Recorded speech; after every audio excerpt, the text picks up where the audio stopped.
People have a strange opinion about horror movies. A lot of people sort of have the stance of, oh, I don't see those, I don't like those. No one says I don't like comedies or I don't watch dramas.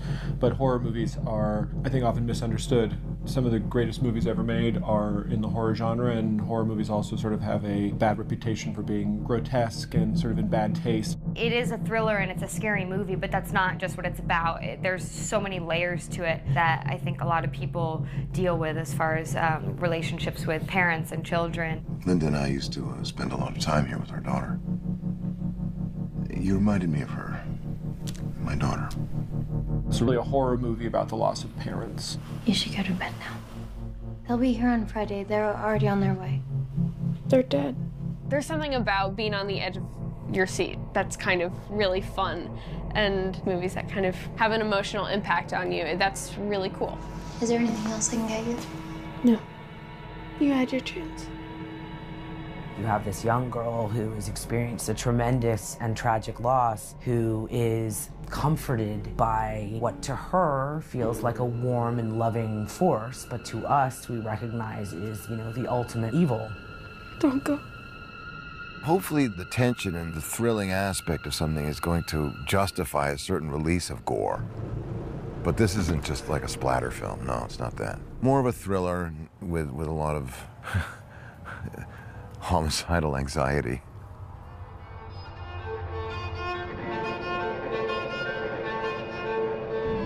It takes place in the dead of winter. So we've got a very chilly atmosphere for what is, in fact, a chilling story. The Bramford School for Girls is a snowbound academy. These wide shots of this brick building with lots of snow. It reminded me of The Shining in a sense of the isolation. In order to make sure that we had a high degree of certainty that we would have snow on the ground, we had to pick some place that statistically always had snow in February and March. Are you okay? You can't be warm enough in that jacket. I'm sure everybody's talked about how brutally, brutally cold it has been, the coldest February in 35 years. It's freezing here, absolutely freezing. Thank you for freezing your butts off. Thank you. Cold. It is so cold here. Nothing quite prepares you. But apparently it was even worse when they were doing night shoots last week, so I feel like I can't really complain too much. And action. Working outside, it's very impressive. The cast and the crew are just doing such a good job handling the weather conditions. Cut, beautiful.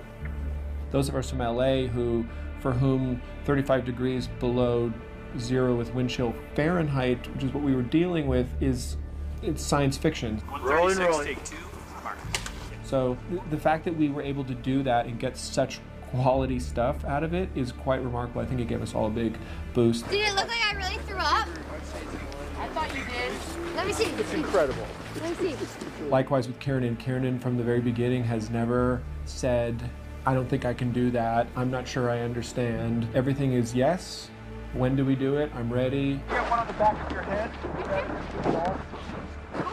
I don't know if that comes from all of her experience working from such a young age, but I have a feeling that you just sort of grow a professional self at a young age, and it becomes like a second language.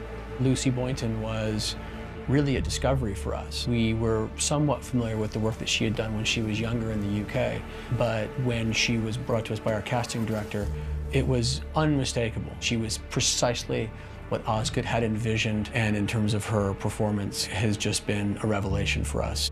I was back off from these young actresses thinking, I wonder if they understood me, and then 3 minutes later during a take, they've clearly understood. It's deeply encouraging. Then all of a sudden I have James Remar and Lauren Holly on set, grown-ups, and I just found if I allowed for them to do what they do and just watch carefully, and you're really able to say, yes, that's it, no, that's not it, yes, that's close, no, that's much better than I thought it was going to be, which is most often the case.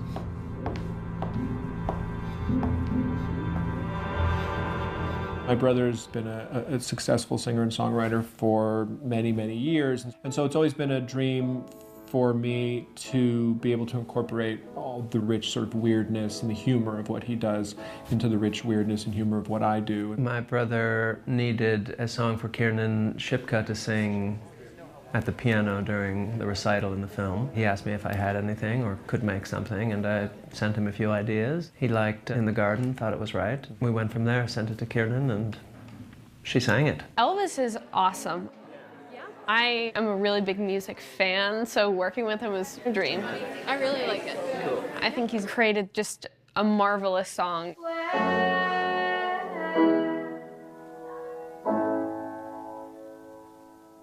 Kiernan, who both sings and plays the piano and was excited about singing and playing the piano both. And she came and she sang it. It was really, I was blown away.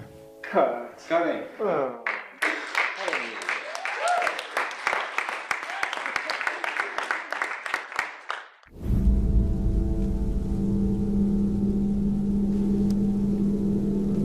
I wanted to make a horror movie that I felt was honoring the genre, which had given me so many of my favorite movies and had given audiences so many of their favorite movies, and to sort of try to make a better horror film.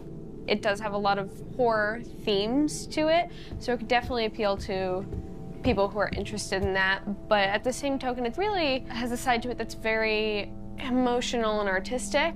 So it's kind of this lovely combo of a lot that I think will appeal to a lot of different kind of people. And I love movies where, you know, something's revealed at the end that you get to be like, what? And then you go back and kind of see the clues. And this is a movie where you can definitely go back and see a lot of clues to a lot of the characters. It may attract a genre crowd initially, and if we pull it off, it may attract more people.